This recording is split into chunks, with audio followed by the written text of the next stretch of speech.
Salut à tous, welcome si vous nous rejoignez. On est ravis d'être ensemble. Vous êtes tombés juste au moment où nous allions parler de livres dans Un livre un jour et vice-versa. Pourquoi welcome et pas Brouchim Abaïm? Eh bien, Brouchim Abaïm aussi, ça marche, c'est pareil. Bonjour Denise. Bonjour Cathy. Alors, aujourd'hui, nous allons parler d'un livre. Comme d'habitude, un livre. Un livre, un jour et vice-versa. Pourquoi on ne dirait pas un jour un livre? Un jour un livre, et vice-versa, c'est pareil.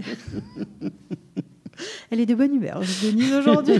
Pas sûr. Pas sûr, oh là là. Bon, alors, on va parler d'un livre qui n'est pas gai, on va dire. En tout cas, le thème abordé n'est pas gai puisqu'il parle en sous-texte de la Shoah. Oui, mais ça arrive vraiment vers la fin. Avant ça, on se tord de rire. Vraiment. D'accord, ok.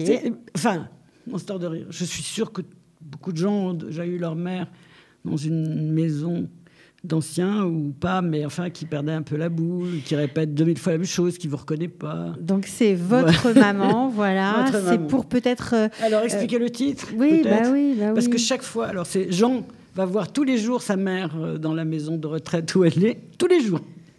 Et le directeur...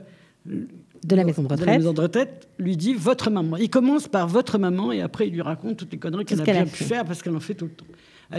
Il faut dire qu'elle est drôle, la grand-mère, la mère. Bon, elle ne le reconnaît jamais. Elle le prend d'ailleurs pour le directeur de la maison. Ou alors elle le prend pour son frère alors qu'il est fils unique. Bon, elle est en plein délire. Elle est tout le temps en délire. Alors ça commence, elle a piqué la chaise roulante d'un mec, elle ne veut pas se lever alors qu'elle marche très bien.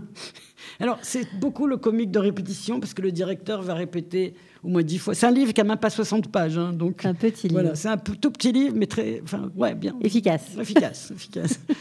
Alors, donc en fait, pourquoi ça parle de la Shoah à la fin? Parce qu'elle retourne en arrière. Au fur et à mesure que la mère perd la boule, parce qu'elle la perd quand même, elle va retrouver elle va entrer dans sa vie d'avant.